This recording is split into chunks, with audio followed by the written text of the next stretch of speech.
Welcome to Journey Through the Gate, your paranormal portal podcast, as we delve into the many questions and wonders brought on by the supernatural experience.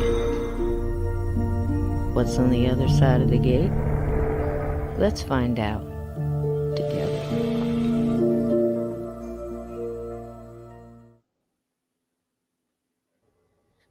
Hi, everybody. Welcome in, Hello. welcome in, Donnie Cho. Welcome in, Chad, all these wonderful gatekeepers and everybody else. If you can, go back out, hit the thumbs up, come back in, because you're not going to want to miss this, because I think we left everybody with an explosion last time. And Donnie's going to do a quick rundown of everything, but I did want to do some housekeeping, Mr. Cho. So last night, let me explain. I didn't know, and Steve and I didn't know, and I did speak to Steve several times that day, yesterday. Hi, Lynn. Welcome. Hello. And, she's at a red light with bacon, apparently. Bacon to all. Everybody gets bacon. And that's another reason Firefox had to go, because they didn't even have a bacon emoji. So, that wouldn't last. So I couldn't even send bacon to you guys. I had to go over to my phone to do it. It's crazy world. Who can explain it? So anyway. What happened last night is Steve got caught up in trying to get this wonderful guest, and because of where she lives, and I don't want to dox her if she's not, I don't know, you guys might know, but the time difference and everything, he thought he would go in early so that I could do my show later, and didn't realize that it was at the same time. So what family does and friends do is it's like that thing where you have to think what's best for the listeners, what's best for the chat. And I didn't want to, I discussed it with Donnie. He's the one who told me about it. And I was still at work. And I said, look, without hesitation, I don't want everybody to have to choose and miss one or the other. Now, this is a chat person who's in our chat, wonderful Amy and Steve. So absolutely, I could back mine up and, and we'll squish some together. So everything is done by Sunday. But that's what people do. And you guys didn't have to pick. And here we are. We're going to do this show tonight anyway. So how cool is that? And that's what you do. But I didn't want to be any misunderstandings because, again, I don't own the night. Neither does Steve. There's other people who say they do, but they don't. So it's your choice. And the best thing, it is what it is. So I didn't want you guys to, have to pick and miss a great I missed most of it. I caught some of it. I'm not gonna lie, it's been a very busy week at work. So but I hear it was an absolutely wonderful interview, and we might even invite Amy on to tell some more of her story. She seems like a very lovely woman, and also in the chat. So that's the way you do things here, and you guys didn't have to choose. You could pick either side. So there's that. I also wanted to let you know that I did find a really good, anybody who's interested out there, and I know that in different countries it's harder to find, so please don't give up, because I know winter's coming and arthritis is crazy, and so are other things. And again, I am not a doctor. I'm not a nurse, but I'll tell you what. But anyway, Cat's Claw found a very good source for it. It's called Swanson, just like, I guess, what do they make? Pies usually? Swanson makes something famous. Is it Swanson? Maybe pie? I can't remember. But anyway, Swanson, just like it sounds, SWANSON.com. It's a vitamin shop, place like that. Their brand, very good, very economical. I think it's like 300 capsules for maybe, I think it was under $9. Tested them. Everything came out great. Is it, Ted? Great. And also they had Now, which was a smaller bottle, but a lot of people like that brand. That came in, tested out great for me. No reason, and it was 500 milligram caps. So that is very economical for those on a tight budget. And I'm telling you what, there you go, TV dinners, Swanson TV dinners. You're absolutely right. Are you kidding me? Thank you for that. So, good. Oh, gosh. Oh, yeah, I hope it helps. So any questions on that, Gray, just DM me and I'll try to walk you through it. I'm sure you know what you're doing and you're good. But any questions, if I do have knowledge that'll help you, great. Because it's up to us to try to pass that on. Swanson I know pie. Swanson. Yeah, they do like chicken pot pie, right? Something like that. Frozen chicken pot pie. Yeah. Right. I remember It that. may be spelled the same too, but I'm not sure. But I wasn't really sure about the companies because, like I said, some of them didn't have. Yep, full spectrum cats call. Yep, that's it. And like I said, there's pets. You can also get it for your pets. Chewy.com has it. I just do it with the capsules, but you also have to know weight and how much, and things like that. And that kind of takes the guessing out. If it helps one, pass it along. And again, because for Mr. Dickens in his name, I want to tell you again about Pretty Litter. If any of the mods have that link, please drop it. Again, I believe the only way you can get it is from their website, prettylitter.com. There are other things for urinary tract that'll give you a signal. But this one gives you multiple. It tells you about kidney issues that might be coming up and several other things. I think it's 5 different things it'll tell you because a cat won't. A cat will hide its pain and that it's sick. And usually when you find out, it's too late to help that one. Of course, with Mr. Dickens, he was a senior and, we did everything we absolutely could. It was his time, is what he picked. And, but this might help another. And if it helps one, then it's not in vain. So Pretty Litter, get it. And if you cannot afford the $25 a month, find another cat owner to split it with you, and at least put it on the top of your litter. You could be economical that way. Thank you, Uncommon Belief. I appreciate that. And because if it helps somebody, if you can tell that your cat's suffering, it's kind of a little cheat card for us. We need all the help we can get because animals are so used to taking it on their own.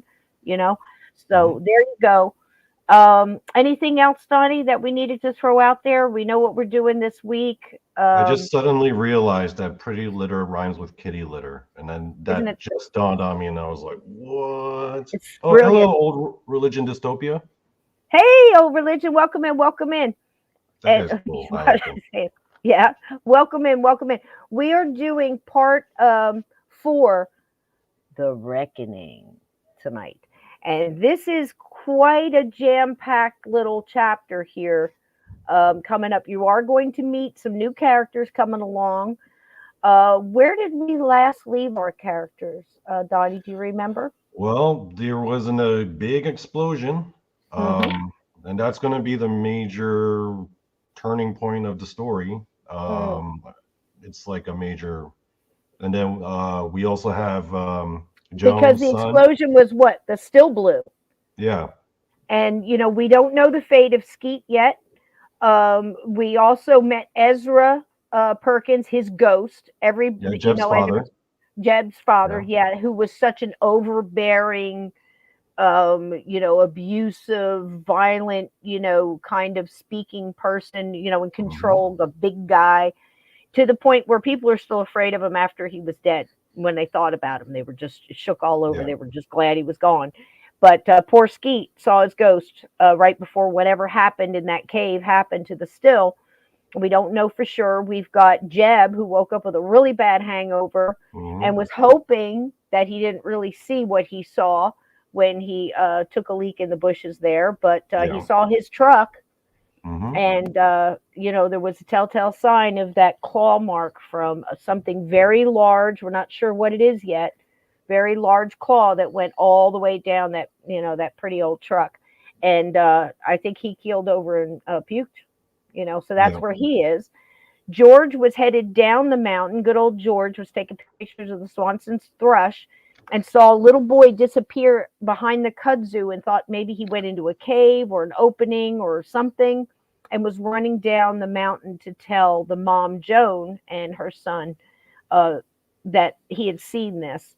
And we have Dave and Rage. We're going fishing. And they're down there on that trail as well. So that's kind of where we left it. We should also mention something that happened to Dave in the showers.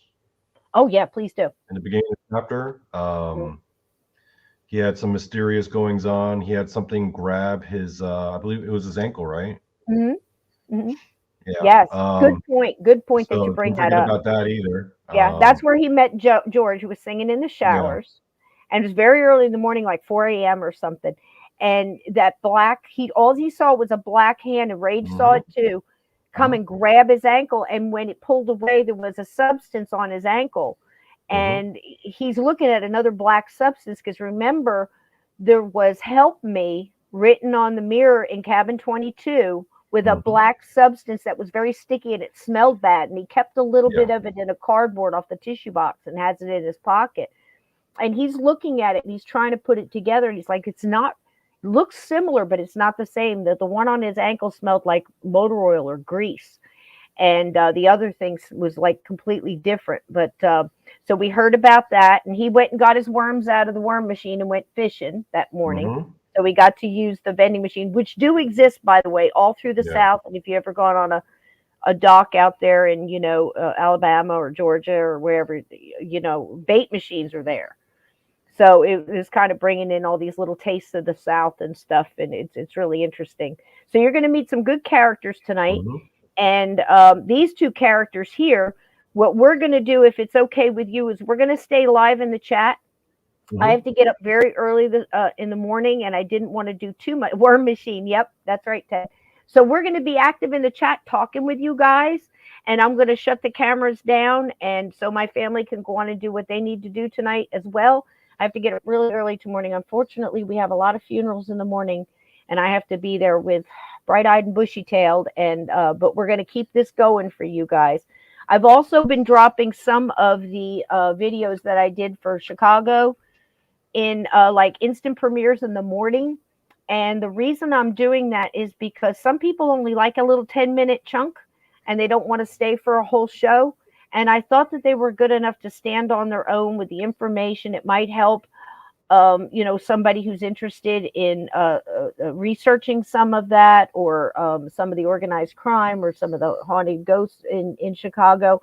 And I felt like when I got to play them on Firefox that night for you guys, they kind of dragged and some of the timing was off, and it really kind of ruined it for y'all. So I wanted to give another chance so you could see them and enjoy the music and the research and everything else on your own time if you wanted. So that's why I'm trying to drop those for you guys, just an extra Halloween bonus. And this should be running somewhere around hour and a half. I'll be here through the whole thing. We'll come in and we'll say goodnight, talk about it a little bit. And tomorrow night, we're going to do the same thing right on through to Halloween. Right, Donnie? Yep. Sounds good. And Lynn is joining us on Sunday. For people at home listening, I believe this part is where Cisco's voice acting ability really starts to, like, she goes off the chain on this one. And I was like, whoa, Cisco's voice acting skills. I mean, I couldn't do that. I'm just Thank you so much. And again, I have no idea half the time where these voices came from. These characters just came out of, I honestly believe that there was some spirits around that had a story to tell. And I think Skeet and mostly like Jeb and Tater for some reason were really two of those main characters that I didn't have somebody that I was kind of using as a model, you know. It was, they just came out of nowhere and they really affected me. And I really got deep into their character as far as why they were the way they were and, you know, how they developed over time. You know, I don't think that, you know, bad people and people like that are, you know, I guess in some cases they might be born that way. There might be a chemical thing or an imbalance of some sort, but I think some of those are created over time. And especially Skeet, there was times where I almost turned around and felt him behind me, that greasy black hair hanging in his face. And I wonder if there wasn't an earthbound spirit that wasn't putting something, ideas in your head. It wouldn't be the first time that people did like spirit writing, you know, so I think that's very possible. But definitely there's a lot of, that's a topic we're definitely going to have to explore more once we finish this and, you know, think back on the whole story. At the same time, these light beings, one of them, Greta, one of them definitely, some of the characters you're going to meet coming up, especially the young Carly. I felt that they were here too, and they were kind of like a balance behind me, almost like they were fighting behind me at the same time. You know, it's kind of wild. Like, it's hard to describe because I was writing the whole time. So, you know, you might feel some of that coming through. So I hope you enjoy this tonight. This is The Reckoning. It is part 4. I'm pleased that you're here with me, Donnie. Thanks for working with all these changes and everything. Life happens, you know. And I'm glad that you all are here with us, because this is for you guys, and this is for, if you want to share it with somebody or you want to share it out. It's my absolute pleasure to put this out. It's such a big part of me, and for you guys to enjoy it absolutely means the world. So I hope you get something out of it, and I hope you get a laugh, and I hope you get a jump scare, Ted, and you tell wonderful. Is it Sir Robin? And you tell him to be careful, because there are going to be some jump scares coming. So, be careful. And if you have headphones, be careful also. I try not to make them too loud, but sometimes I can't. It's just loud. Like the red fox screaming is loud. So I love you all. And thanks so much, Paradox, for being here, and Ted and Vixen and all you wonderful people on Common Belief. And Gray, I love you so much. And I'm sorry I butt dialed you so much today, honey. My butt wanted to call Gray today, like three or four times. I sent her some pictures of roses, though, to make up for it. Brave Sir Robin. There you go. And so there you go. Love you all, and I hope you enjoy it. Love you, Donnie. Thanks for being here. We'll see you in the chat. Yeah, I'll be in the chat. See you. Happy Halloween, everybody. Oh, I hope it plays. There we go. Thank goodness. Welcome to part 4 of the strange case of Cabin 22.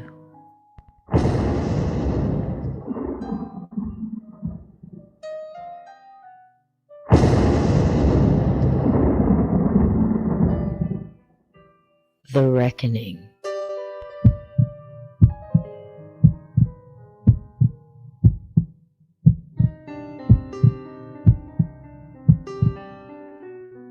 Joan and Mike were shaken by a blast from their left.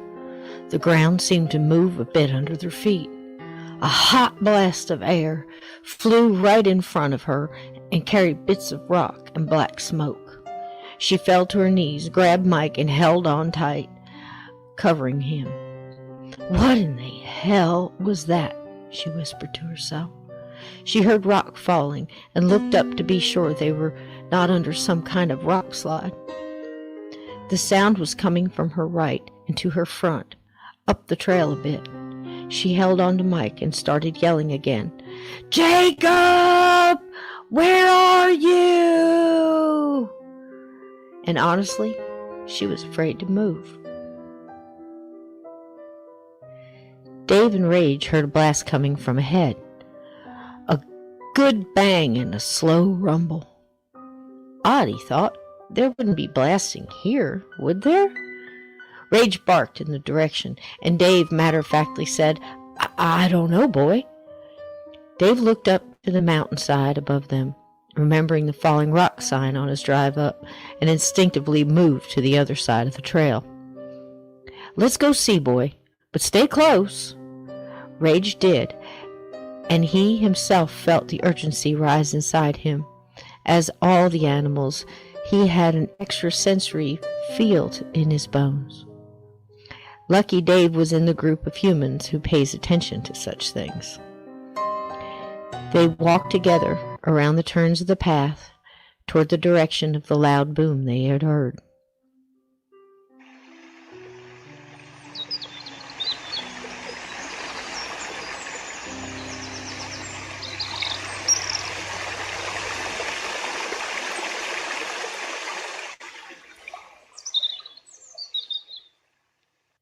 George felt the blast before he heard it. The rocks he was sliding down shook from underneath him. Then he heard it, the loud boom, coming from behind him. He stood up and did his best to see anything from that direction, but was blocked by the trees. Just a long stream of black smoke rose from the Blue Trail and his new friend and her sons. George moved as fast as his 70 years would allow, and his heart beat with new motion.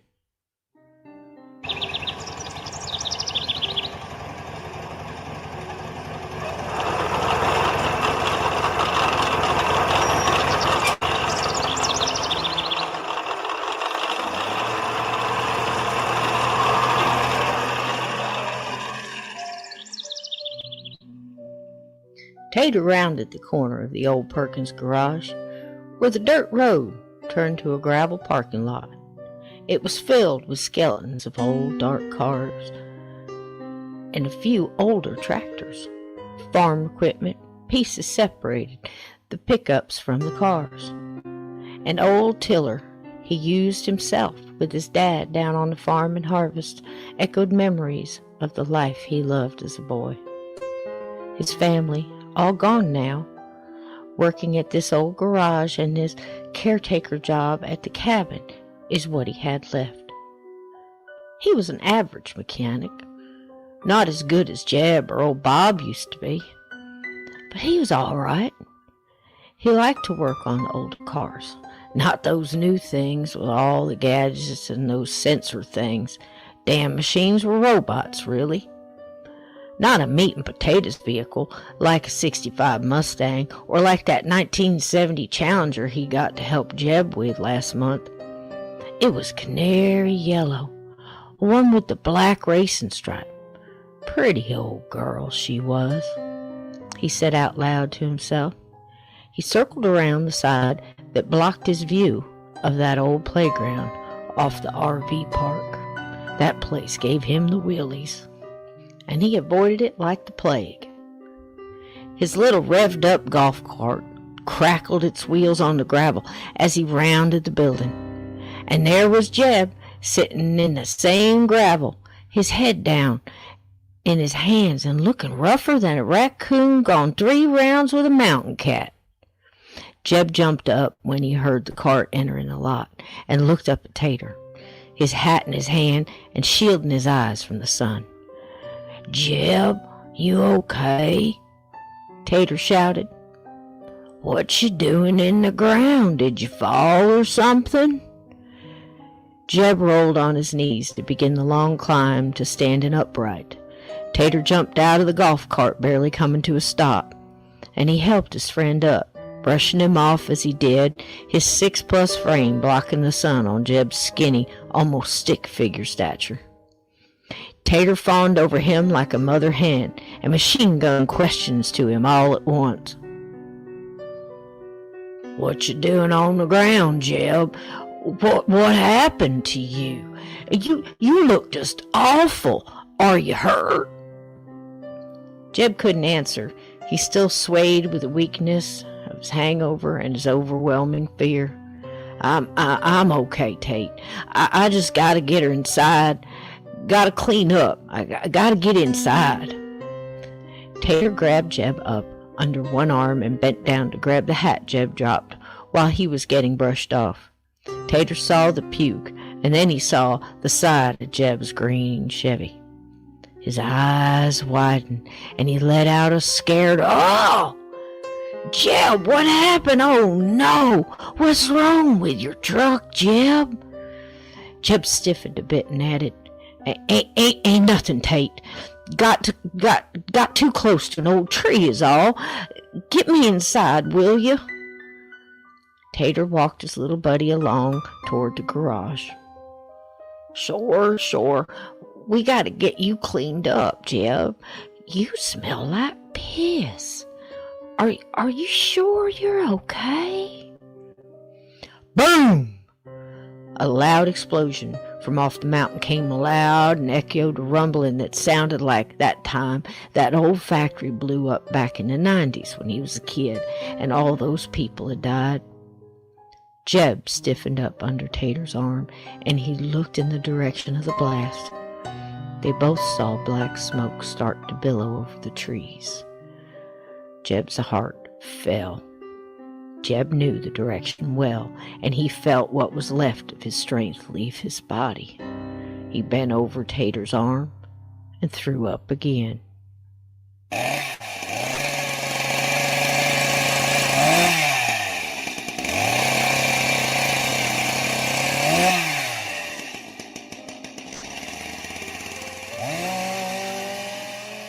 Mr. McGee was working on the tail feathers of a huge eagle he was carving out of a redwood stump for his wife. He had saved this piece of fine wood for something special, and this eagle was it.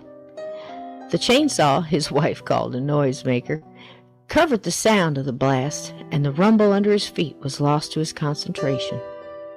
Mrs. McGee felt it, though. In her kitchen, her good china started to rattle in the china cabinet, and her spices in the rack clattered together, and she steadied herself against the counter and whispered, "Oh my, what in the world?" and started to yell for her husband. "Charles! Charles!" Greta felt it too, reached over to turn down her audiobook and just listened. What was that? She thought out loud, and she touched the walkie-talkie in her apron pocket, thought twice, said a little prayer. "George, George, are you all right? Over." "George!" She yelled into the device now. A crackle of static. She could hear a heavy breathing, and she listened intently. Finally, "Yes, Greta, I am okay. Over." "You're breathing, George. Are you running? What happened? Over." George steadied himself a moment. "Greta, I am fine, but there's some sort of explosion. An explosion in the mountain. I mean, a cave, maybe. Oh, Greta, I don't know. There was a blast, but I am fine. Over." "Oh, no. Were you close to it? Over." "Greta, it wasn't too far off. I'm okay. I need you to go to the lodge. Listen to me carefully. Go and call the sheriff. Tell them there was an explosion of some kind on the Blue Trail. The Blue Trail, Greta, do you hear me? Do you copy? The Blue Trail, about at a quarter-way marker. Do you understand? Over." Yes, George, I understand. You need the sheriff. Quarter-mile marker, Blue Trail. Explosion. Maybe a cave. Over." "Yes, that's right, Rosebud. I am on my way down there now. Tell them come quickly. I think it was a cave-in of some kind. Greta, and tell them I think a small boy went in there moments before. Greta, do you understand what I'm saying? Over." Greta raised her hand to her heart as if the news of a child being hurt could make it fly from her chest. "Yes, George, I understand. The sheriff and an ambulance too. Over." "Yes, Greta. I need my hands now. I have to climb down. I am okay. I am going to warn the mom. I saw him go in with my binoculars. And I will call you as soon as I am down to the trail. Go now. Run, Greta. Over." Greta assured him she would. She was already out of the door of the cabin and quickly making her way to the lodge and the only landline close by. "Yes, George, I am on my way. Be careful. Over." "Greta? Greta. Pray. Over." "I already am, George," she thought. Mrs. McGee was coming out of the office door when she saw Greta Steele running up the path toward her, waving. She ran to meet her. "Are you all right, Greta?" she asked as she met her friend. Greta tried to catch her breath. "Phone. Sheriff. Explosion." "Oh, no. I heard it. Where? How do you know?" and saw the walkie in Greta's hand as they both started to run toward the office. "George, he saw it. An explosion, he said. A small boy, he said, went in. Oh, we have to get the sheriff. Get the sheriff," she said through heavy breathing and fear. They reached the office, and Greta threw herself against the counter and leaned toward the phone, walkie-talkie in one hand and holding her chest with the other. May McGee ran around the corner and lifted the receiver of the phone and dialed the number written on the wall in blue ink. "Sheriff Cook's office," it read. It rang twice, and a friendly yet professional voice came over the line.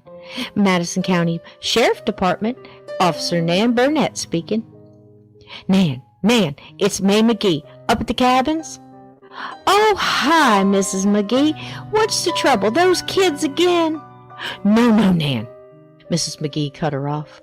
"Listen, I need Sheriff Cook right away. There's been some kind of explosion." "Explosion? Where, Mrs. McGee?" Off the mountain here, off one of the big trails. Okay, Mrs. McGee. Hold on. Dispatching. Unit 4, we have a code 2 and a possible 10:30. Hold. Mrs. McGee, can you explain this again? Yes, a guest here at the cabins called his wife over a walkie, one of those walkie-talkies, and said he saw the explosion. Where, Greta? She looked at Greta, getting her breath. About the quarter-mile way marker on the blue trail. Said he saw a small boy, possibly, that went into the cave there, near the explosion. Okay. Yes, on the blue trail here, about a quarter-mile marker. Nan, he says he saw a small boy go in there. I don't know, but we need help quick, Nan. Can you send the sheriff? Okay, Mrs. McGee, I have help on the way. I will get Sheriff Cook, too. Joe Parker is on his way now. He's already got the sirens running. Stay on the line a moment. Nan ran around her desk and opened the door to Bill Cook's office. Sheriff, there's been some kind of explosion up at McGee's place. Bill Cook sat up in his chair, grabbed his hat in one hand, checked his revolver on his side mindlessly, and headed out the door. Danker, let's go, he called to the deputy. Anyone hurt, Nan? May says there may have been a small boy, went into a cave there, a cave of some kind maybe, and it blew. I'm still getting information, but Joe is headed on the scene. Oh, Lord, we're going to need extra hands. Call the EMTs and get search and rescue on standby. Will do, sir. Be careful, and please let us know, she called behind them. Unit 4, she called over the radio. Sheriff and Unit 2 en route. Getting EMT behind you. 10-4, ETA 10 minutes, Deputy Parker called back over the radio. Nan pushed the hold button. Mrs. McGee? Yes, I'm here. Okay, do you know if anyone else is hurt? I don't, Nan. I'm going to get Charles here, get the four-wheelers out. Is Sheriff Bill on his way? Yes, Joe is almost there. I have EMTs dispatched, search and rescue on standby. Thank you, Nan. You stay strong, Miss McGee. Call me if you need anything else, and tell Charles that too, please. Thank you, Nan. Greta and May McGee both went out to Chuck McGee, standing in a pile of redwood dust, and they told him what they knew. Is that all he said, Greta? Chuck asked. Yes, he's climbing down to where it happened, he said. Gonna warn the mother. Said he saw the boy go in through binoculars? May added. Joe Parker is on his way, Nan says, and Sheriff's right behind him. Okay, May. And he kissed her forehead. It's all right. We will figure this out. I'll get the four-wheelers out for the boys. Greta, can you get George on that thing? I can try, Greta answered. George, come in. Over? A pause. Greta? Heavy breathing. We're almost there. Over? She handed the walkie to Charles McGee. George! Chuck here. Are you okay, my friend? Yes, it is awful, Chuck. Stop running and tell me what you know. Chuck, Joan, and the kids on the trail with the boys. I saw the young one right into a cave or a hollow. I don't know if that was the place that blew up. The explosion I heard. I only saw black smoke. Chuck moved from the back of the lodge toward the opening of the trees, and he saw black smoke billowing in the wind against the blue sky. Okay, George, you stay safe and let me know when you get to the trail. He walked off from the women a bit, and his voice trailed. I'll wait for Joe Parker, and we'll be right up with the side-by-sides. Are you hurt at all? No, just in a hurry, Chuck, okay? And tell them to hurry. Get up here, that poor boy. Over? We will. Over. He handed the walkie to Greta. I know where he is. I'm gonna go get the wheels ready. You gals go make some coffee and stay calm. And stay by the phone. It's gonna be a long day." He kissed May and took off to the sheds and the 4x4s. He could hear Joe Parker's siren in the distance, coming up the mountain. Rage got to Joan and Mike first. She was so scared and distraught. Dave didn't need to get closer to tell that. Mike was yelling, "Jacob!" and they were looking all over. Joan, startled at Rage's running up. He's okay, ma'am. I'm Dave, and this is Rage. Can we help? Are you hurt?" The smoke, black and nasty, billowed out of the cave, and Joan ran up. "No, we are okay. There was this big explosion, and my son, he's only 6. He is missing. He was right here. I turned around, and now he's gone. Like one of those missing 411 David what's-his-name things. I mean, he just disappeared, and he isn't answering me. He was right here." I understand, ma'am. Please calm down and sit right here." He helped her to a rock off the trail, away from the smoke. Dave calmly said, "Now, take a breath and start again. Where did you last see him?" Joan explained, and Rage sniffed around and sat by Mike, who pet him without really thinking about it much. He had clear tracks of tears running down his dust-stained face. Joan went on, and Dave took it all in. "Okay," he said. "Do you have anything of Jacob's? Something that he might have worn?" "Yes, his hoodie, but what—" "Don't worry. Just please give it to me if you have it." She took off her backpack, felt around inside, and pulled out a faded red hoodie in a child's small, and burst into tears again. Dave took it from her and said, "Thank you. Did either of you see anyone else on the trail? Hear a dirt bike or an RV, maybe?" Joan shook her head no, and looked at Mike, who did the same. "Sit right here, please." He looked toward his dog. "Rage, work boy?" Rage perked up and ran over to Dave, sat straight up, and looked at his friend. Dave said something in a language Joan didn't understand, and Rage jumped up into action on all fours and just breathed in the scent on the hoodie. "I'm with SARS, ma'am, out of Albany, New York. Rage here is a rescue dog. It stands for Search and Rescue. Rage will find your boy. He couldn't have gone far. Please just sit here, and we will have a look. Take care of your mom, son, and stay here so we're looking for 2 lost boys, okay?" Dave looked at Mike and smiled, and Mike smiled back. "Rage, go!" Dave said, and Rage sprung into action. He sniffed around the area, picked up a scent, and moved through the bushes like the wind toward the smoke.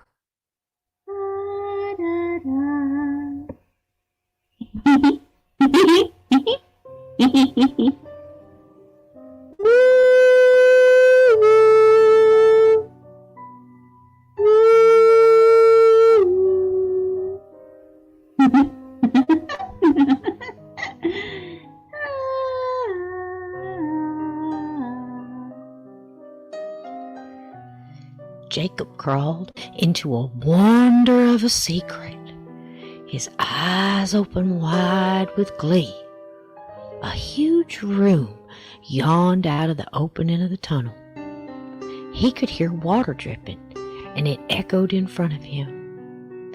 He could stand up now, so he took the flashlight out of his mouth and looked around. A small slit in the ceiling shone a beam of daylight into the darkened cave. The boy looked up with the flashlight and could see bats hanging there. A few flew up and out of the opening in the ceiling, and he whispered, "Cool." He followed his light's beam around the cave walls, thinking there were some wicked hiding spots for pirate treasure in here. He remembered his pirate stories very well, and he knew there would be a possible skeleton guard. A pirate killed by Blackbeard or that Long John Silvers, maybe. Killed and left to guard the treasure for all eternity. Jacob said this last part out loud, swishing his flashlight in front of him like a sword. Just then, a large explosion came from the direction he had just left. He let out a scream and jumped away and landed on his back. Rock dust came from the tunnel he had just crawled through in a blast of hot air, and he covered his ears and looked up as more bats flew out of the hole above, and they flew all around the cave, screeching as they went. The tunnel weeped out dust and what looked like smoke. A cave-in, he thought. Oh man, oh man. Jacob looked around with his light. Mostly just rock and maybe what looked like 2 other openings in the cave walls. They were dark, but worth a look, he thought. He was getting a bit scared now. The tunnel just caved in that he crawled through, just barely missing him. He had no idea what that bang was, but he had to find a way out, and he got up to check out the other openings.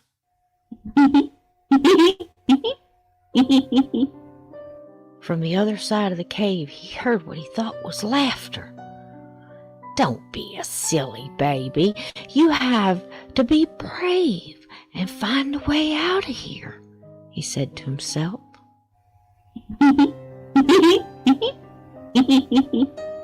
He heard it again, showing his light around. Nothing. Cracks in the rocks, a dead rat, spider webs as big as cars stretched across the walls.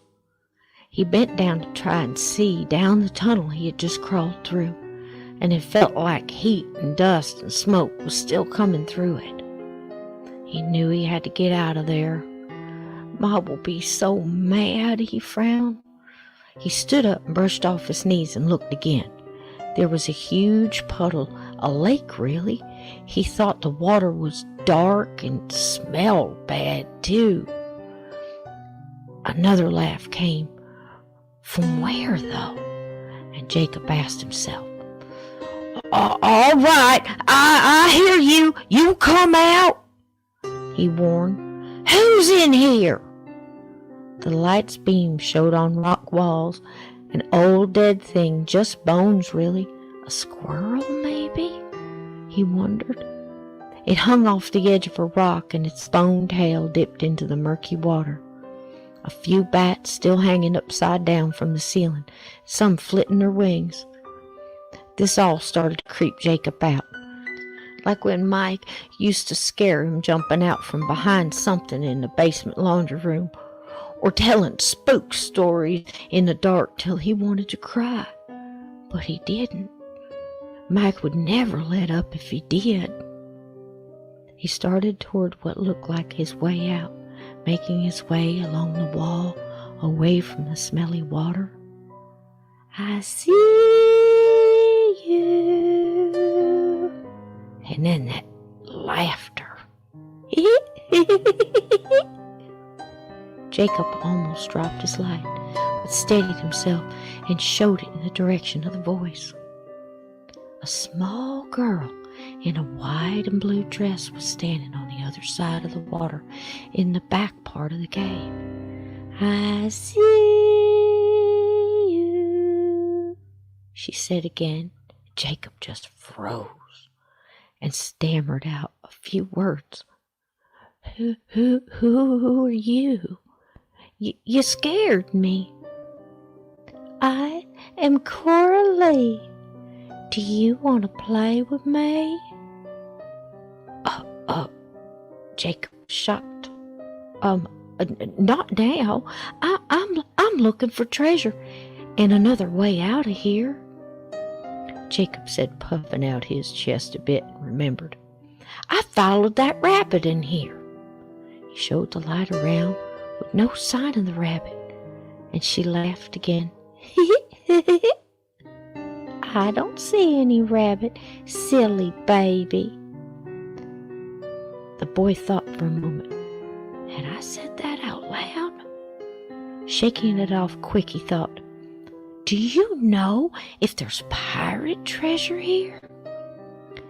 Jacob blurted out, not really thinking at all. She said, mayhap I do. but I'm not telling." And she leaned towards him almost over the edge of the dark water and said, "Unless you play a game with me first." Jacob thought and stuck out his chin. "Oh, heck, I don't have time for no games." "Then I'm not telling," and crossed her arms. Jacob thought again. Oh, okay. Well, do you know which of these tunnels takes us out of here? That one there is all smoky." He pointed the way he came. "Sure, I play here all the time. If I show you, will you come to the playground and meet my friends?" Wanting this to be so over, the scared 6-year-old said, "Oh, sure, I guess just tell me." "You have to promise, cross your heart, and hope to die." Jacob rolled his eyes and reluctantly did so. This was so stupid, he thought. And Coralie quick screwed up her face and said, "That's not very nice," as if she heard him, and then she laughed.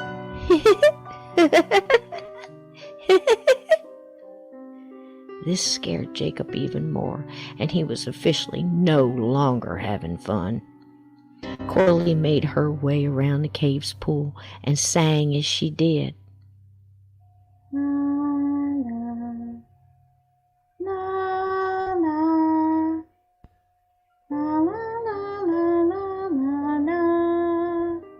It was creepy, he thought, and he made small talk as she did to try to push away the feeling. Hey, well, where? His voice stuck and he swallowed and tried again. "Where is this playground?" he managed. "Just outside. It's our playground, mine and all my friends," she said, and laughed the creepy little laugh. He almost thought, "Dumb girls," and stopped himself, and she looked at him and squinted in the flashlight beam. He quick tried thinking of something else. Hey, be careful you don't slip there," he called to her. She smiled a bit of a smile. "I won't. I'm here quite a lot," and giggled. Where are your friends now?" Jacob was getting a bit worried. He wanted out of this place. "They are waiting for us on the playground," and Jacob just shivered. Rage ran right to the side of the explosion. Smoke wafted from above him, easing a bit up now. "What you got, boy?" Rage was digging at the fallen rocks. Dirt flew behind him, and Dave ran up and talked to the dog as if he were a partner and not a dog at all. "Okay, Rage, is he there?" The dog dug. Dave started pulling rocks.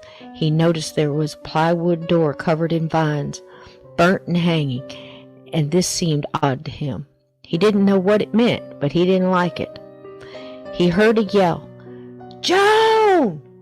A familiar voice. It was George, out of breath and running around the corner. Dave stood up and went toward the trail. "Dave! Oh, thank God! Listen to me!" Joan joined them with Mike hanging onto her arm, still scared and watching intently. "Dave, Joan, I was on the hill, bird watching," and he pointed and dropped his heavy pack. Breathless, he got the words out. "I saw, through my binoculars, Jacob went in this way." He pointed, going by the landscaping he saw from above, and then noticed the smoke coming from where he saw Jacob disappear. His hope fell, and he added, "I tried to call down, but you didn't hear me." Dave said, "Come with me." They all ran toward the cave-in. "Stay back, Joan. Be careful here." She held herself together, worried, yes, but kept her grounding for Mike. Rage was digging like mad. "Help me with this, George," Dave asked as they moved the rocks they could. "Rage is on Jacob's scent. He hasn't laid down, George." Dave whispered to him. George asked Dave as they rolled the debris, and Dave told George he is a search and rescue dog. He has worked many fires, and when we were in Key West, our group went down there to help. If Jacob was gone, he turned around and whispered this part so he wouldn't let Joan overhear. Rage would lay down. I see. I called down to Greta on the walkie. Sheriff is on his way, and he's bringing help. Oh, that's great, George. I didn't think I could get Joan to go down for help. That's good news. Okay, help me with this big one. They both pulled on a large rock, and George looked to his side to find a branch to maybe help pry it. Dave pulled himself up and put his back against the rubble and pushed with his feet, and the rock gave way. Look out, Rage! Rage moved back and then started digging, and he was making progress and could reach up to his shoulders now. Dave and George did their best to move the rocks away for the dog. Dave heard Rage bark and heard a bit of an echo. Rage was through. Rage stopped, pulled out of the hole he had made, his nose covered in red clay and soot. Woo! Okay, Rage, you got his trail. Dave asked and reached for the hoodie and put it under his nose. Okay, buddy, you go. And Rage disappeared into the hole. Joan covered her mouth to stifle a cry, and Mike squeezed her arm.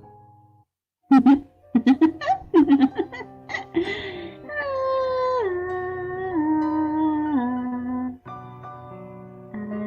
see you. Jacob watched the girl with his light as she stepped into his side of the cave pond. She looked pale and sick, he thought, like that kid in his class who was always missing school. I can show you now. Follow me. But don't you forget your promise. This way. Come on. And she led him down the tunnel to the right. He showed his flashlight beam ahead, and it was large enough to stand up in. Coralie walked ahead of him like she knew the tunnel by heart, and she ran her fingers along the wall as she did. It made him feel all goosebumpy, and he tried to find things to say. How long is this tunnel? Does it go all the way out? Oh, it's not far. You will see the light in a bit around the turn. And she giggled again and sang that creepy song of hers. It gave Jacob the willies, and he tried to think of things to say to break away from the fear. Do you go to school around here? Is that where the playground is? He managed to push out the words. Oh, no, she answered. I don't go to school. I got sick, and my ma didn't make me go anymore. She giggled as she spoke, and Jacob was running out of things to talk about and looked back down the tunnel they had just come back from, and where they had entered was much further away than he had thought. The tunnel's walls seemed to blur and move in and out like a funhouse hallway. It looked like the walls were breathing, and he felt fuzzy, and it felt hard to breathe in here. Scared, he asked more questions. How much further is it anyway? This seems so far. Coralie giggled. Oh, it's not far ahead here. Quit being squirrely. He turned back around, and his flashlight beam lit up the wall of the tunnel she was running her hand along. And then he realized the light beam, it went right through Coralie.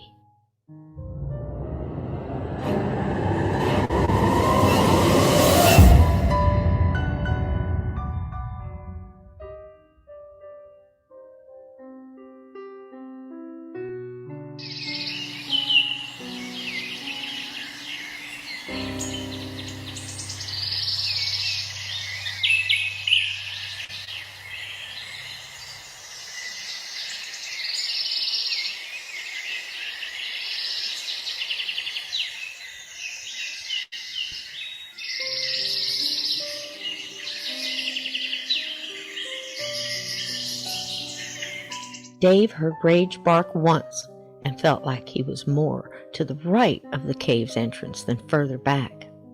He touched that part of the rock and yelled, "Go get him, boy!" And Joan sat down on the ground, put her head in her hands, and cried. Dave and George pulled at the rocks they could move, and they heard a motor coming up the trail.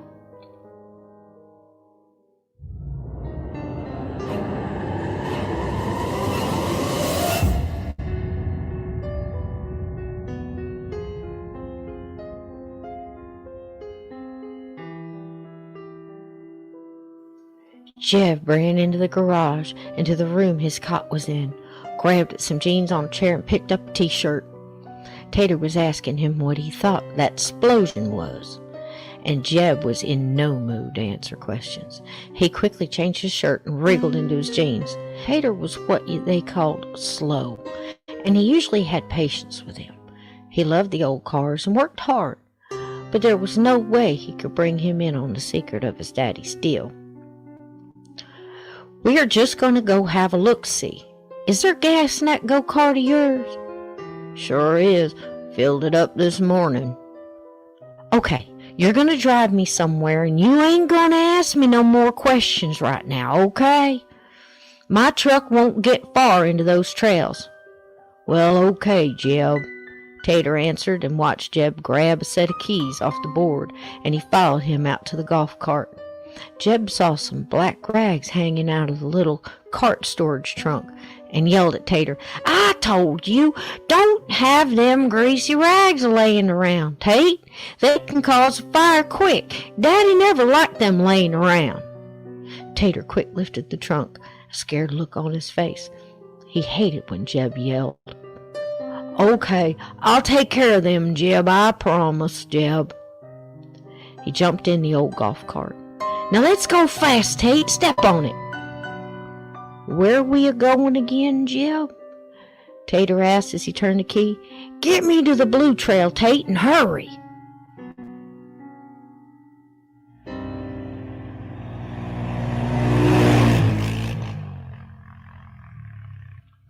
Chuck McGee rode these trails all the time and knew right where Greta had meant.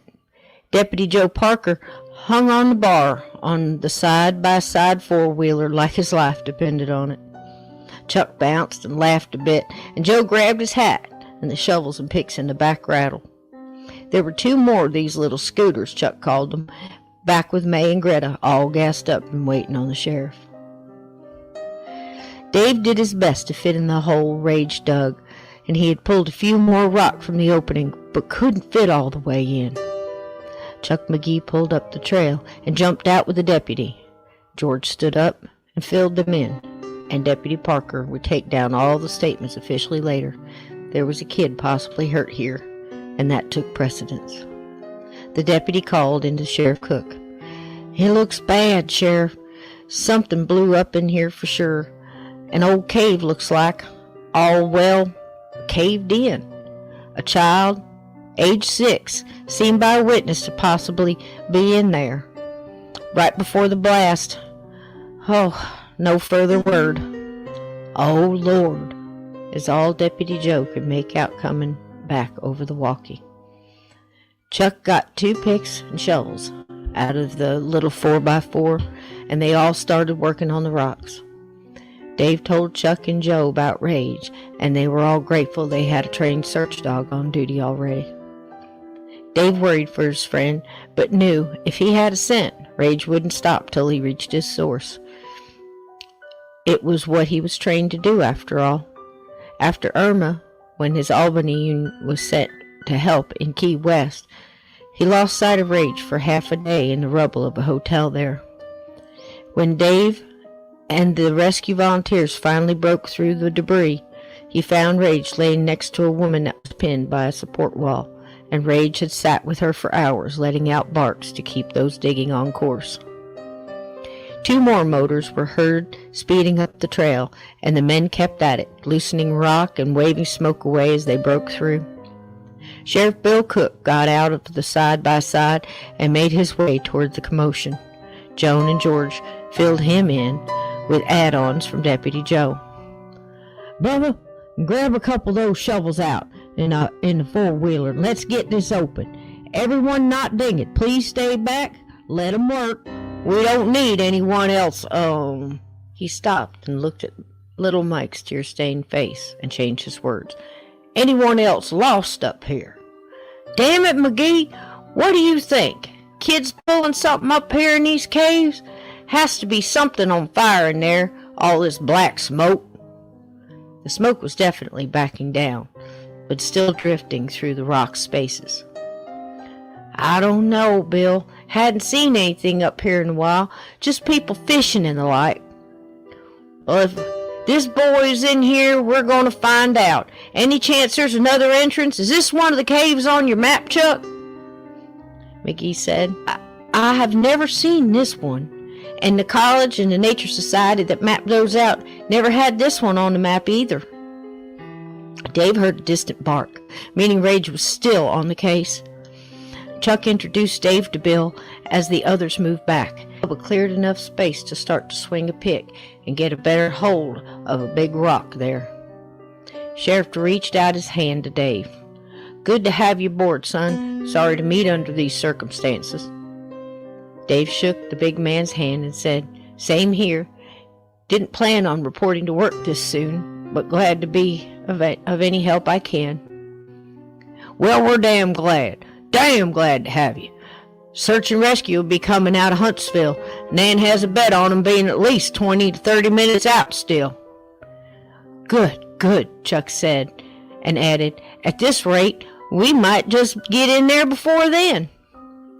Bubba yelled, Look out! And the rock gave way. Dust flew up and out of the cave opening. Joe turned on the beam of the heavy flashlight he had, and so did the sheriff, and light beamed through the smoke and down into the tunnel that opened into the side of the mountain. Joe coughed at the smoke and waved his hand and pushed forward. Got 2 more flashlights out of the four-wheeler and handed one to Dave. Dave moved rock from the bottom right of the cave and found a small tunnel off to one side. He showed the light into it and called out, Rage! He waited, and a far-off answer came back. Woof! And Dave smiled.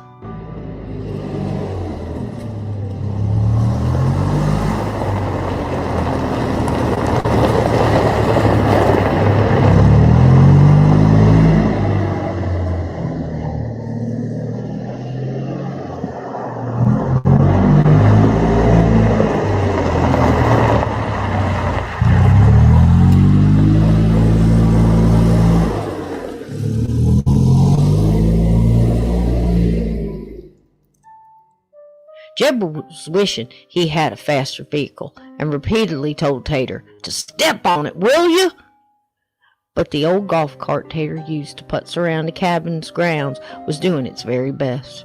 Jeb didn't know what had happened, but the direction the smoke was coming from worried him. He couldn't see the smoke now, but he just had to get a better look. Jeb touched the set of keys in his pocket now and thought to himself, Skeet said he packed that other truck and left it in the hiding spot on the east tunnel entrance. If there was anything up, he could get it, and the shine packed in it to the buyer. Man, Skeet, what'd you do, man? What'd you do? His heart sank even further as he knew the blast would have brought even more people than him and Tate toward the place he had kept secret all his life. Step on it, Tater, please, he said, a bit more pleading this time. Bubba, get that spotlight up here and grab that extinguisher too. There's some light ahead, Sheriff Bill called back. The men pushed forward. Joe yelled out for Jacob with no response. Dave was up front with Joe now, and he could see a slight flicker of fire behind them. Sheriff Cook, Chuck, then Bubba, last in line, and its 6'3" frame was having the hardest time of this part of the tunnel. George waited with Mike and Joan at the entrance, hoping the little crew would find Jacob and find him alive. Dave knew Rage would be trying to find him too. Maybe this led to where they were. The tunnel got lower, and the men had to hunch down more. And Joe pushed through and hollered back, Sheriff, There's a cave in here! Bubba, pass up that extinguisher and some more lights!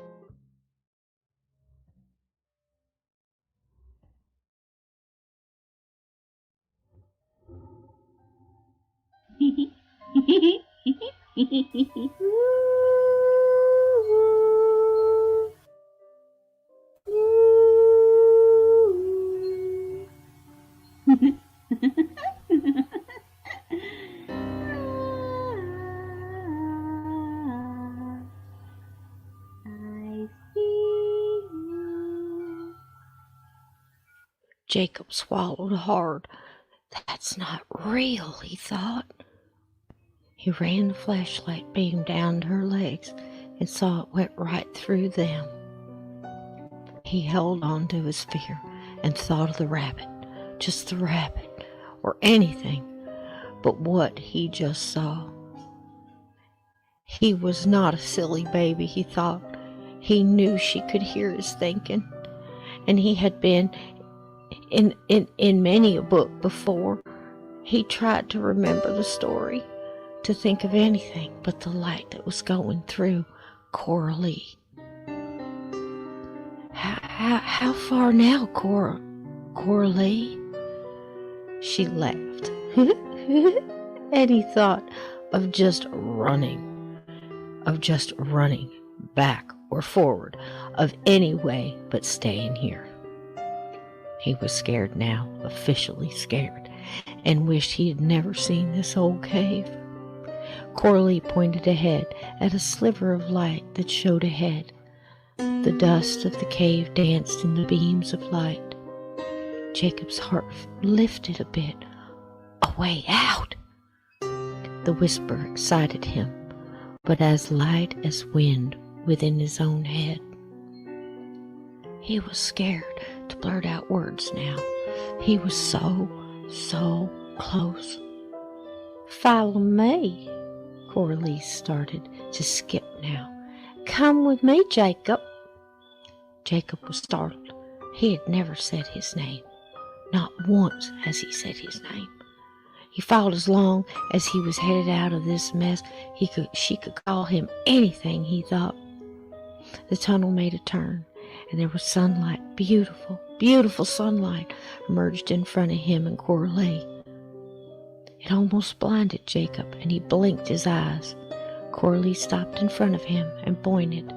See, I told you, silly baby. As she turned around and Jacob gasped and drew in the stale air, Coralie's face had changed into a bony, gray mask, just like the skull on the pirate's flag. He was stunned and dropped the flashlight at his feet. Coralie, or the thing she had become, giggled and leaned into his own face. Breath that smelled like his hamster cage, and Mike's old sneakers took over his nostrils, and he wanted to puke. He fell back against the cave wall and glanced over her shoulder to make a run for the exit, back into the real world.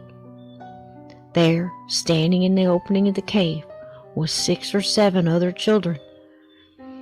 They were shadowed figures, backed by the clean, bright daylight of the sun. One, a little girl, held a stuffed teddy bear, and she was dressed in rags. Half her face was missing. A taller boy stood with blood running out of his mouth that hung open in a silent scream, and his arm hung at his side, ripped open to the bone. 2 boys stood with him, their hands clasped together, with angry faces. The gaping wounds across both of their throats oozed blood down the front of their white shirts and little narrow black ties, and matched the red of their school uniforms. A bigger boy stood behind them. His head hung to one side, and it swayed back and forth and looked at Jacob with bulging eyes. An older girl, dressed in overalls and high-top sneakers, stood by him. Her smile framed in the blood that ran from her head wound and soaked her long blonde pigtails to a tomato red.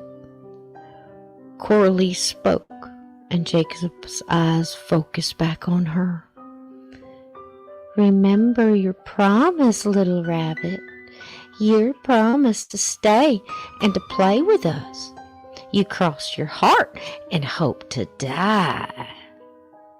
And she giggled. The foul air from her breath made Jacob want to puke again. He was pushed up against the cave wall and was begging his feet to move, for his legs to run. But he was frozen stiff. He closed his eyes and turned away from her stench, and she took one bony hand and grabbed him by the chin, turned his face to look at her, and pinned him with the other hand on his shoulder. Come and play with us, Jacob, he heard from the others behind her in the opening of the cave. Come and play. If he could only run, make his legs move. He felt a long, warm stream of pee run down his leg, and Coralie laughed, opened her mouth, and drew in a deep breath close to his mouth. He thought she was going to kiss him, but she just breathed in deep, and Jacob could feel his knees weaken, and his head got fuzzy again. Come and play with us, Jacob. He could hear them chanting, and he thought it couldn't be that bad. Wouldn't be that bad. His thoughts giving in to Coralie's breath and seemed to follow the air she sucked from him. From him, he thought, and he could feel his legs no more.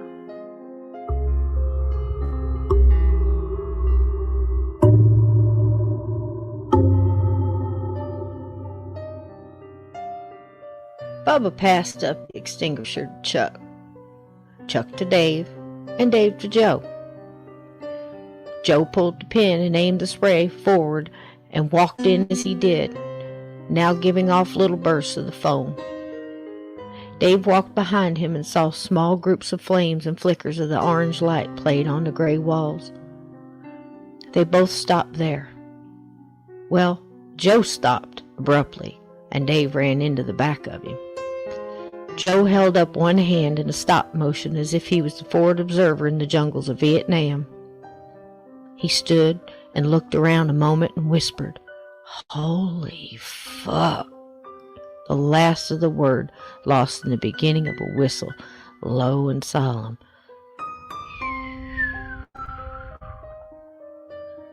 As Joe reached up and took off his hat, and in a low voice let these words ease low from his mouth. "Sheriff, we have a situation in here." Dave looked over Joe's shoulder with his spotlight's beam and the small clearings of smoke that were dancing in the room. He could see what looked like centerfolds. They were plastered like wallpaper on one wall. The nudes' bodies curled and burnt upwards and still smoldering. One, Dave forgot her name, had blood splattered in jellied chunks sliding down her skin as a black ribbon of burnt edge creeped ever closer upward. Some looked untouched and smiling at what they too were seeing here. "Oh my God," whispered Dave, as he moved around the part of the room he could see with the light. Joe was taking careful steps forward and calling back one-word descriptions. "Deceased, individual, male, middle-aged, I think," came words slow and deliberate, Joe's voice only shaking enough for Dave to pick up. But Dave understood. Sheriff called up toward the front of this line and asked, "What's that? Repeat, deputy?" Chuck looked back toward the sheriff. "Dead, middle-aged, says it's hard to tell." "What about the boy? You see any sign of the boy?" Sheriff Bill called up. "Hold on, it's hard to see. There's stuff all over the floor here, Sheriff." Joe took 2 steps forward, and Dave could move into the cave a bit more. Dave shined his light downward. There was blood everywhere, glass and metal parts singed and strewn throughout. He could see what looked like a body laying in the debris. A man, most likely, or used to be anyway, Dave thought. Maybe in overalls? Burnt patches in the denim opened to holes deep in the skin of the man, like the jeans had melted into this man and became part of him. One leg Dave could see, as a slight wind moved the smoke, had blown back broken and rested across what used to be this man's chest. Joe's light beam played against the wall and made the dust and smoke look like it was dancing in the mayhem of the scene. And Dave caught what looked like an eyeball, complete with its optic nerves and stringing goo attached to the breast of a centerfold, with a piece of copper tubing, it looked like. Joe winced and turned his light to the left. The smoke seemed to be being pulled away down another exit or tunnel. Joe called back, "Looks like another exit in here, boss," and took another step. The line of men all moved with him, like a macabre dance line in a bar's closing hour bunny hop, each man peeking over the guy in front and catching glimpses of a scene out of a Stephen King movie. Bubba asked the sheriff if he wanted him to call it in yet. "Let's wait and see what we have first, son. Let's find a boy if we can." And they waited as Joe, the forward observer in this squad, moved his feet carefully through the muck on the floor. Joe's light picked up what he thought used to be a still, mangled and smoldering, with little patches of fire still burning the fuel below. Joe hit them with quick bursts of the extinguisher. "Sheriff, we have what I think was a still." "I knew it!" Chuck exclaimed and patted Dave on the back of the shoulder. Sheriff reached up and pulled off his hat and said, "Damn it!" Nodded his head and patted Chuck's shoulder as if to say, "Makes sense," and tossed a look backwards toward Bubba, who looked down at the sheriff, still hunched in the tunnel, and he nodded too, all them looking like they all agreed with the final pick of a letter on the Wheel of Fortune game. "Few more steps in, Sheriff. Hold on a second," Joe called back, and Dave shone his light at the deputy's feet. "Look out," he whispered loudly to the back of Joe's head. Joe looked down and saw a pile of mangled and twisted goo, maybe a pile of rats on the floor. Joe almost stepped in it. "Thanks," Joe whispered back and shuddered. "Still blue for sure, Sheriff. No sign of the boy yet." Joe cleared 2 more steps and Dave and Chuck were in. The sheriff behind them was now getting a look, and the first thing he saw on the wall was the eyeball slowly sliding down the stomach of Farrah Fawcett. "Oh my God," he whispered. Bubba could stand up now and showed his mag light in. Beams of light moved all around the cave room, each revealing a new and more grotesque scene, like an old 8mm movie playing a massacre of the dead and dying. "Is he dead, Joe?" Sheriff called over to Joe, who was blocking his view of the man who was bent backwards over a crate table, it looked like, through the smoke. Joe showed his light on the man's face, or what used to be his face. His head was gone from the nose up. Red jellied goo poured from the opening where his skull used to be. "Oh, he's dead, Sheriff," Joe gulped, and handed back the extinguisher to Dave, who passed it to Bubba. Each man walked gingerly through the room, careful not to step in or on anything, as the sheriff said to do just that. "This here's a crime scene, gentlemen. Watch where you step, don't touch anything, and look for signs of that boy. See if you can get any ID off this poor sap," he added toward Joe, who was now the closest to what used to be Skeet. And nobody yell out. We don't know how sturdy it is in here now. Chuck was looking all around the floor with his mag light aimed at what looked like ball bearings, gleaming red and surrounded by glistening broken glass and twisted metal in his beam. Mason jars stacked and broken among what looked like smoldering magazines and piles smoked on the floor. Dave really felt for Joe and tried to help him see by aiming his light where Joe was looking on the body. Joe reached in his pocket and took out rubber gloves and placed a hand in each one. Took out a pen light and placed it in his mouth and handed Dave his spotlight.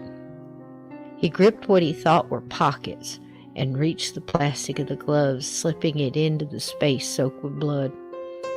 He looked up at Dave and shook his head. Nothing. He reached under the misshapen leg across Skeet's chest and down into the side pocket. There located something and pulled it out. A gold pocket watch. He looked up at the sheriff, who was standing behind him now, and the sheriff produced a Ziploc bag from his pocket, and Joe dropped it in. The pocket was empty now, and Joe felt around the back, reached in a back pocket, and pulled out a wallet. "Found his billfold, Sheriff," Joe announced. The deputy carefully opened it and looked for an ID. There was one, tucked where money would be if Skeet had any. Pulled out the plastic card and wiped the blood off its surface. A smiling picture of Skeet emerged, black hair stringing off his face with 2 teeth missing right up front. "Oswald Malcolm Davis," Joe read aloud. "Skeeter Davis, that no account. I scared him off these trails more'n once," Chuck called back. "Figures he'd be up here making shine. Hung with that old Jeb Perkins. He's probably in on it, too. Filed his daddy's old deeds, I'll bet." Sheriff Parker pulled out another plastic bag and opened it for Joe, and Joe dropped it in the wallet. Bubba saw a pile of crates and mismatched cushions along the back wall. Carefully moved a seat cushion that looked like one his granny had had on her sun porch, except this one had 2 fingers sliding down the faded flowers like they were trying to pick the blooms for a bouquet. "No sign of the boy here, Sheriff," Bubba gulped. He could feel the biscuits and gravy he had had for breakfast trying to make a hasty escape.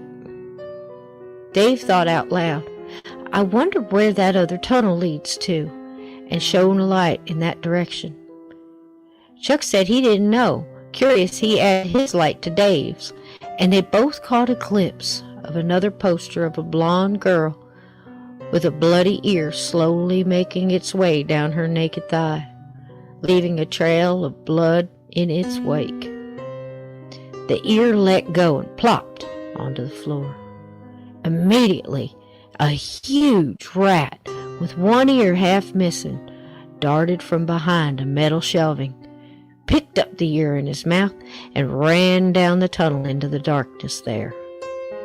Dave looked at Chuck and almost wanted to laugh if it wasn't so damn wrong. Chuck made an "oh well" face and shrugged. Sheriff Cook took off his hat, wiped at his forehead, and shook the watch and the wallet Ziploc bags in his hand. "Joe, leave the rest to the M.E. now. We got an ID. Bubba, you go back out and call this in.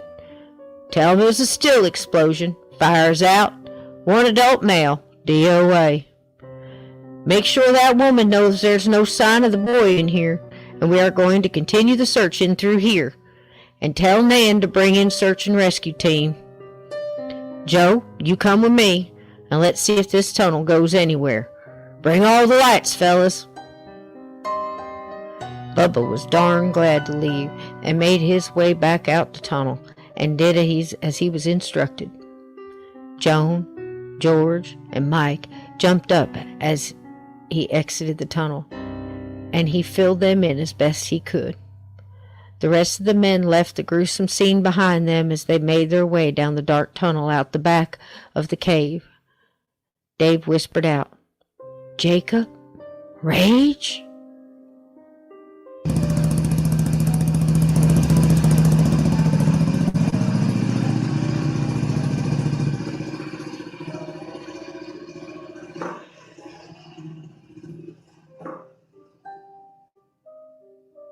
Tater took the last turn onto the blue trail, and Jeb's stomach was jumping with each bump. He knew he would chuck again if there was anything left in his stomach to do so. They made the turn and saw four-wheelers parked along the trail and a huge deputy standing by one of them. "Turn around, Tate! Go the other way!" Right then Jeb knew. He knew he had lost his daddy still. He had not taken care of business. He knew if his daddy was there, he'd have beat him plumb to death. He could hear his father laughing in his head, and it made him shudder to the bones.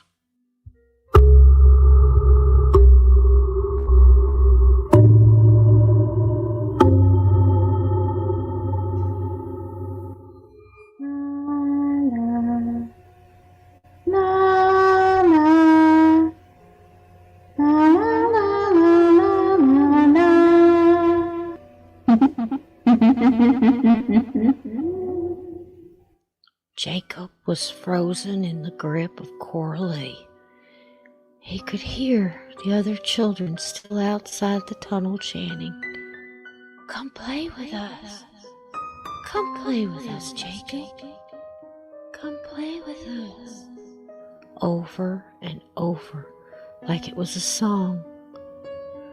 Jacob felt lightheaded and almost dreamy with fear all around the edges.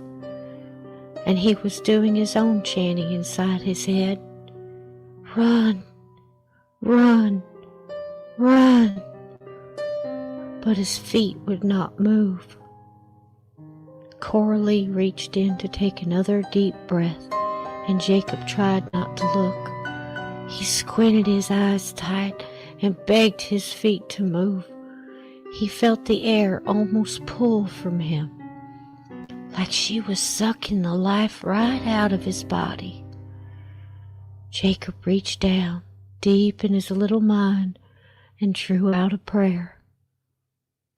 "Now I lay me down to sleep.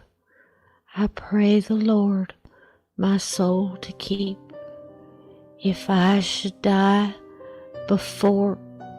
Coralie drew back and let out a hiss.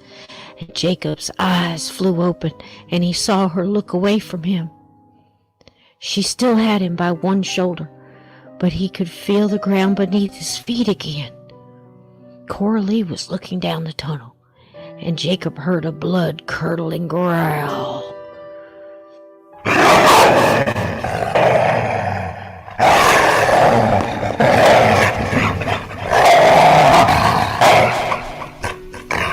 Coralie let Jacob go, and he dropped to the ground, landing on his knees. He was staring down the dark tunnel he had walked up with Coralie. He crawled backwards till he hit the tunnel wall and looked up at Coralie, who was hissing at the darkness of the tunnel. Jacob was stunned and doing his best to get up and run, his legs not quite back enough to do so. He heard another growl come from the darkness and watched as Coralie stepped backwards. Just then, a dark shape emerged from the shadows. A huge black dog baring its teeth and moving forward with deliberate steps. The dog broke into a growling, barking mix that lit up the tunnel with echoing chaos and broke into a run straight for Coralie. Coralie retracted backwards, holding up her hands, and added her own scream to the echoing turbulence. The dog landed on Coralie, and in mid-fall backwards, she simply disappeared. Without seeming to notice, the black dog picked up its stride and began to growl again towards the opening in the cave. Jacob turned his head to see, and the damaged children were raising their hands to protect themselves and let out screams of their own. The dog broke into a run, and Jacob watched as each kid faded into nothingness before his very eyes. Jacob brought his little hands to his mouth and screamed in them. The dog stopped his running, more like trotted over now to where the children were, and sniffed the ground there, wagged his tail, and turned back toward Jacob, who was one complete shiver at this point, shaking to his very shoes. His mind was whirling at what he had just saw, and he was so scared. He wanted his mom for sure, and he had no idea where he was. The large black dog looked at Jacob, tipped his head to one side, and slowly walked toward Jacob. Little Jacob pushed himself against the wall, whispering, "No, no, no more, please, no more." And Rage walked slowly up to him, bowed his head a bit, and sniffed the air around Jacob, and his tail began to wag. And he gently nudged Jacob's leg with his nose and sat down in front of him. Jacob, realizing this dog had just saved him, whispered, "Thank you." Rage sat up and leaned in. Jacob winced back a little, and Rage licked his face, reached down and took a hold of Jacob's pants leg and pulled gently. Jacob came back just a little bit then. This was a good guy dog, he thought. When Jacob pulled himself up and steadied himself with one hand on the tunnel wall, and Rage reached in and pulled his pant leg again, walking backwards toward the tunnel exit. "Okay, boy, I can follow you. I'll follow you." Rage moved right next to Jacob, and together they walked toward the daylight.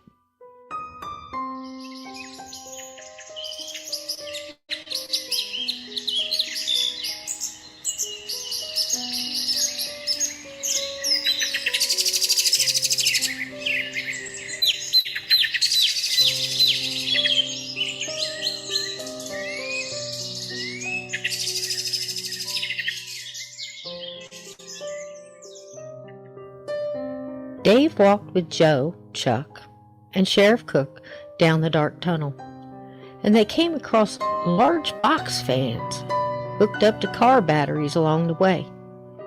One right by the cave exit had blown over, its back mashed in, but the fan kept going and scraping its sides of the casing in a screeching sound, and Joe reached down and yanked the wires off the battery, and it died with a thankful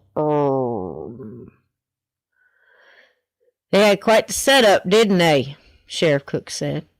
"Sure did," Joe answered. "Probably been running Shine out of here for years," Chuck added. "Sure doesn't look good for us, does it, Parker?" "No, sir, it sure doesn't." "This had to open up soon if they were running an exhaust system here," Dave added. Rage went in, trailing that boy up at the entrance at the main opening, and this feels like it's moving away from that. "This could lead anywhere, boys. Some of these tunnels go on for miles out here," Chuck noted. They turned the corner as Dave finished, and up ahead was a wash of daylight through tangled vines of kudzu. The men moved quickly towards it. They could see the light streaming through, and Sheriff nodded towards Joe, and Joe proceeded kicking out the entrance, and the men pulled at the vines until they were outside. Dave stepped out of the hole and looked around. They were off the side of the mountain, just barely on the edge of a cliff, and he looked down at a drop-off leading into the thick trees below. "Clever some bitches," Sheriff Bill said. "Let's go back, boys. End of the line."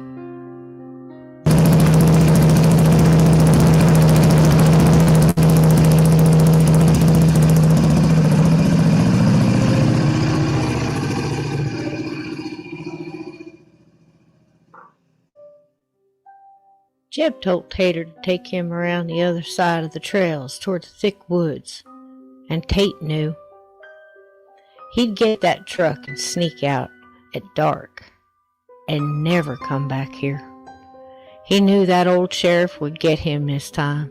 He was still mad he didn't get him for boosting cars back a couple years ago.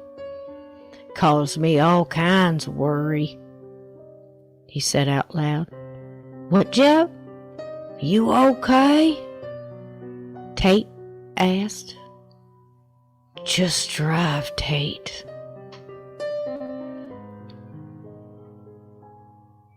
Dave, Chuck, Sheriff Cook, and Deputy Parker emerged from the cave opening. George, Joan, and Mike were sitting in one of the four-wheelers, and Bubba was talking to them. Joan saw the men and jumped up hopefully, and Sheriff Cook shook his head, and she sat back down and started to cry. Dave said, "Let me check that tunnel again," and he and Joe went back to the cave's mouth, and Dave shone a light and yelled, "Rage! Rage!" He waited. Nothing. He knew not to give up hope. Search and rescue would be here soon, but he had no idea where this tunnel ended up. "I just don't know, Deputy. I know these things can go on for days." "What is he, 6 years old?" "That's what I was told," Joe said and hung his head a bit. Dave stood in the clearing between the cave and the trail where the four-wheelers were parked. Threw his head back and looked around the top of the rocks the cave was hidden in. Scanned the trees and looked toward the sky. "Rage!" He let out a yell that echoed off the rocks, and he felt spent and worried now. Joe walked up and put a hand on his shoulder. "You did what you could, man. You did what you could." Woo! Dave swung around and looked up, shielded his eyes from the glare of the sun. Off to the right, through the trees above them, came another woof! "Rage!" Dave yelled and ran in that direction. He got a better hold on where the bark was coming from and looked above them toward a rocky ridge, and stepping into view was a beautiful black dog with a little boy holding onto his collar and sucking his thumb.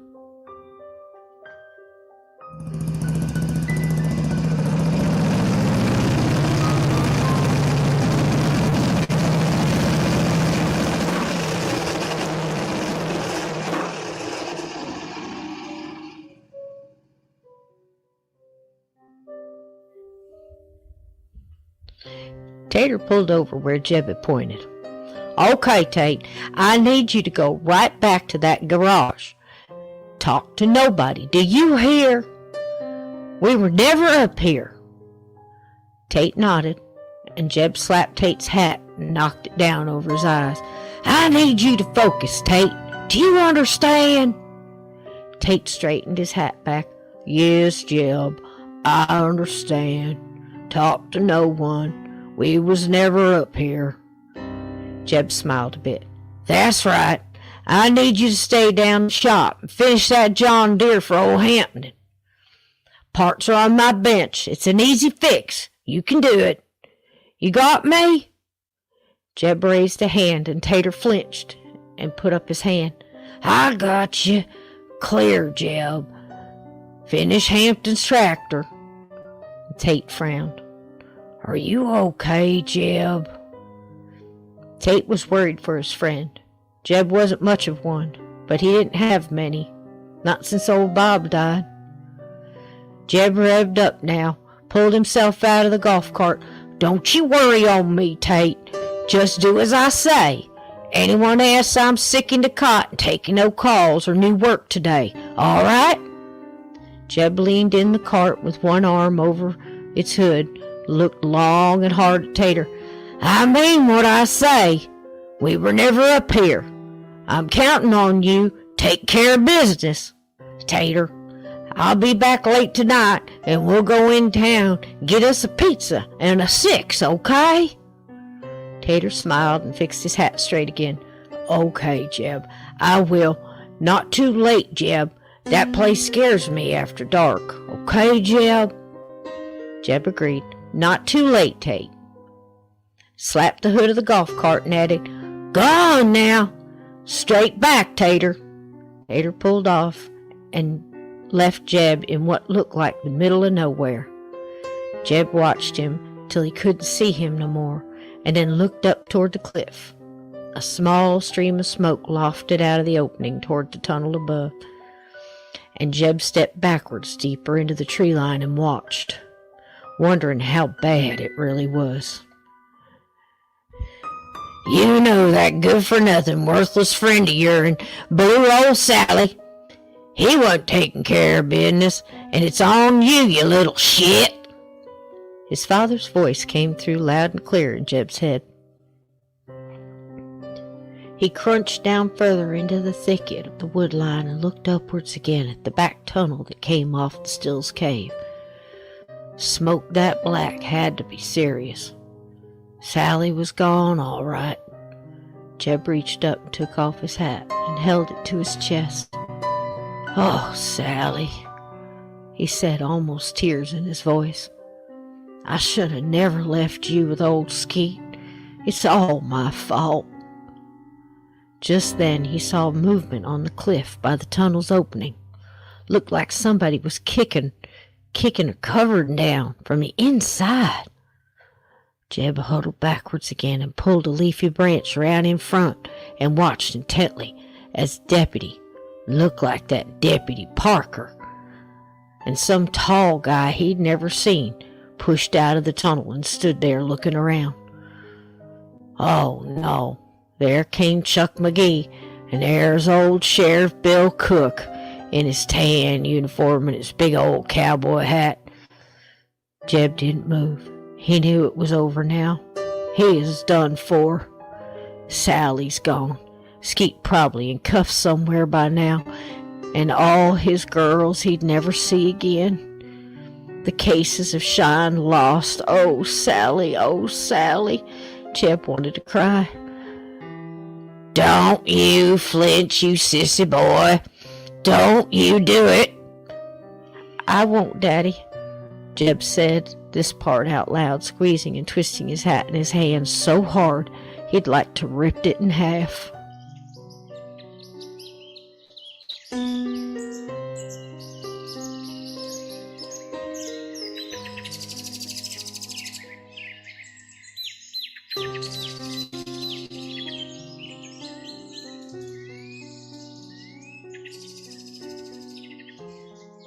Rage! Dave called, and his friend barked back.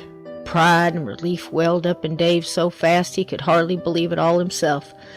My God, Joe whispered, and put a hand on Dave's shoulder. My God in heaven, look at that. Deputy Parker burst with happiness and yelled out, Hey, Sheriff, look! Everyone turned to see what Deputy Parker was pointing at, and there on the rock ridge they all saw it. Big black dog with a very dirty little boy who was sucking his thumb. Jacob! Screamed Joan, and she jumped out of the four-wheeler so fast she almost fell, and Bubba caught her with one big arm and almost hugged her as he did. We will go get him, ma'am. You stay here. You'll get hurt climbing up there. Mike yelled too, Jacob! He was truly grateful to see his little brother, that he burst into tears. Chuck looked up and said as he took his hat from his head and held it to his chest, Sweet Jesus in the morning, look a there. Well, I'll be dipped and fried, Sheriff Cook smiled. That's one hell of a dog you got there, son. And he whacked Dave on the back as he gladly gave out orders for his deputies to get up there and bring that boy down to his mama. With a huge smile, he added, Bubba, you call down to Nan and tell her to call off search and rescue. I'll be dipped, he added, and smacked Chuck on the back now. Dave yelled up to Rage to hold and gave him the hand signal to boot, and Rage woofed and sat down next to the boy, whose grip right now was so tight on Rage's collar he couldn't feel his fingers anymore. He saw the people down below, but he just stood there, not saying a word. He just stood there. And right now, to Jacob, standing was good enough.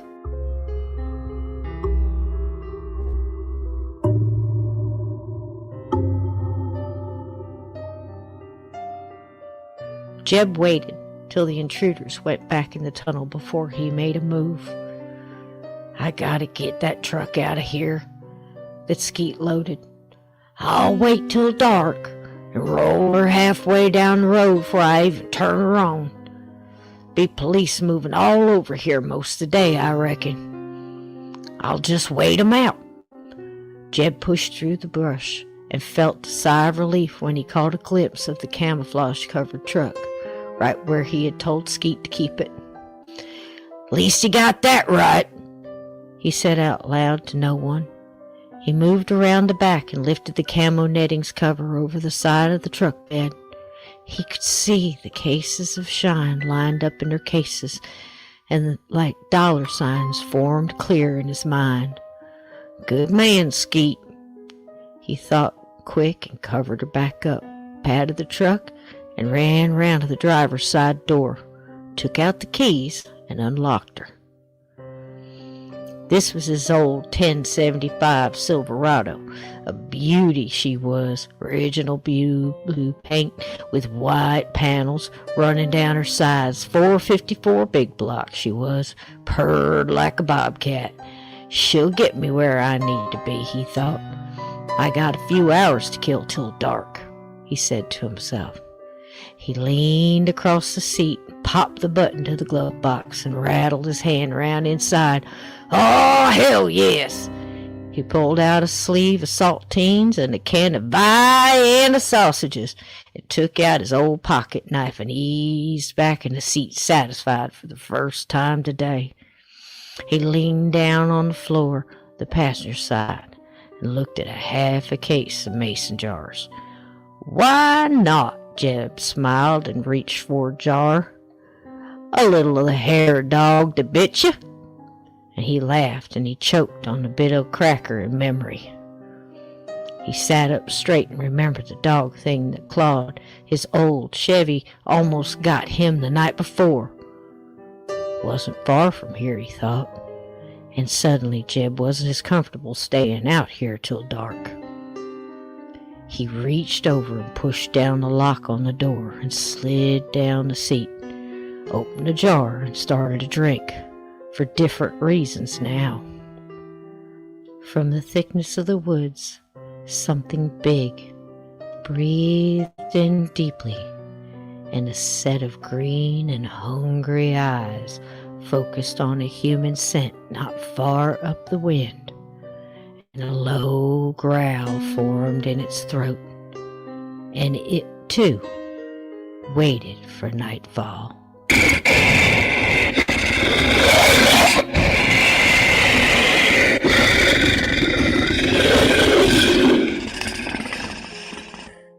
You have been listening to Part 4 of The Strange Case of Cabin 22, The Reckoning, an original story by Cisco Murdoch. What waits for Jeb in the woods of this mysterious mountain? Will Jacob recover from his run-in with the ghost of the damaged children from the cave? What has been stalking campers and haunting Dave and Rage in Cabin 22? Tune in to Part 5.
Mr. Cho, are you there?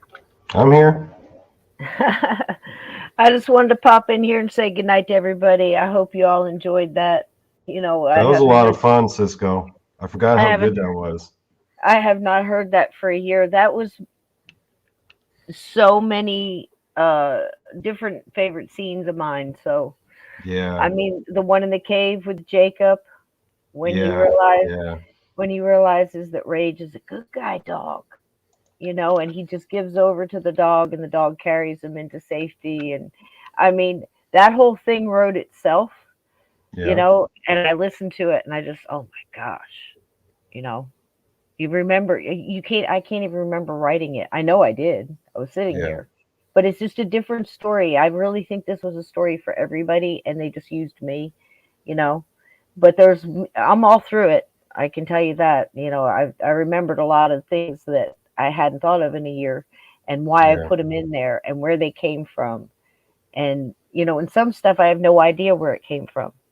So I'm glad y'all are enjoying it. We'll see you. Thank I you mean, so much for yeah, and all the I kind gotta words. say, it was some of your finest voice work because I Thank, was almost distracted at how good it was because I was thank like, you. damn, Cisco, that voice is, and then your little girl, creepy little girl Coralie, voice. Coralie, Oh man, Coralie and Jacob are my absolute favorites. But then each character that comes in, I go, oh gosh, that's my favorite yeah, too. You know, or that's my favorite scene. The one in the cave with Rage and Jacob and Coralie and the kids. The you get introduced to all the dead children from the dead yeah. children's playground. You know, so we'll get more of that tomorrow night. The cave is also one of my favorites Oh when they yeah. discover the cave and the you know sheriff gets in there and the deputies and you get to meet Joe Parker, And who's a great guy. also the part where you describe all the pieces of Skeet, and I'm like, poor Yeah, Skeet, yeah. man, He poor was sitting guy. right by that still, right in front of it. And if Yeah, you remember, I was very careful at where he put the ball bearings down, where he was sitting in front of the still, you know, yeah, right up against the wall and all that backblast and everything coming in. It bent him over that whole crate and took pieces of his head, unfortunately for Skeet, but all over the centerfolds. It was almost like, I don't know what you call it, but it was almost like the centerfolds and Big Buck yeah. got their revenge. uh he was always talking dirty and nasty to him and treating him, you know, I know it sounds weird because it's an inanimate object, but you know we're Yeah, in a kind of no. a I mean, it was haunted definitely poetic justice. haunted place. And then when Yeah, the ear yeah. slides down Farrah Fawcett's centerfold and down her Yeah, thigh that part, and drops at to the that part, floor. I'm not gonna lie, I start questioning you a little bit, Cisco. I was like, ew, she's kind of a dark mind.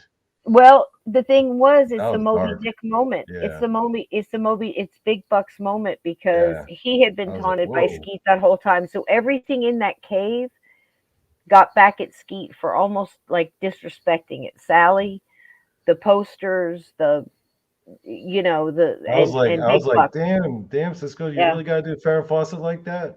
hmm Well, she walked into my story, man. I ain't making no promises. It's Halloween, damn it. Yeah. All right. Listen, guys, everybody, we'll see you tomorrow night. I got to work in the Yep, morning. You know, else working stiffs do, right? So yep. take care, be kind, keep your lights on, and just remember, you know, blowing out somebody else's light too. Sometimes it doesn't make yours any brighter. So that's my hardest thing right now. I'm trying to come out of all this that you guys are helping me, and it's Halloween. And I forgot, honestly, I hate to say it, but I forgot what a good Halloween story this really is, because if you're, as somebody who puts words to paper, It encompasses multiple aspects of the paranormal. That's one of the things. That's like my favorite and thing it's about the true, story. Yeah, there's so many true parts to this, that you know, to respect animals, and when you become one with an animal, or you know, you can really have that magical bond and understanding, you know, communication. And you could do the same with ghosts. And you know, if you try to step back and understand it. And what's the hardest thing, I think, in this, it seems to happen so easily but reluctantly at first, how the people come together and just you know, realize that if they work together, it's so much, the light is so much brighter and so much more powerful in agreement like yeah, that, you know. And it's slowly becoming that way. Everybody's kind of, you're meeting everybody, and everything is slowly coming together, and it's kind of cool. So when you put, like I said, the best thing that you can hope for when you put word to page is that you can describe it so others see it with their own flavor in it, Yeah. with their own imagination as well. And for people to be touched that way and care about characters that you created is it's such a gift. You put it out there and people give it back to you, and it's all part of it too.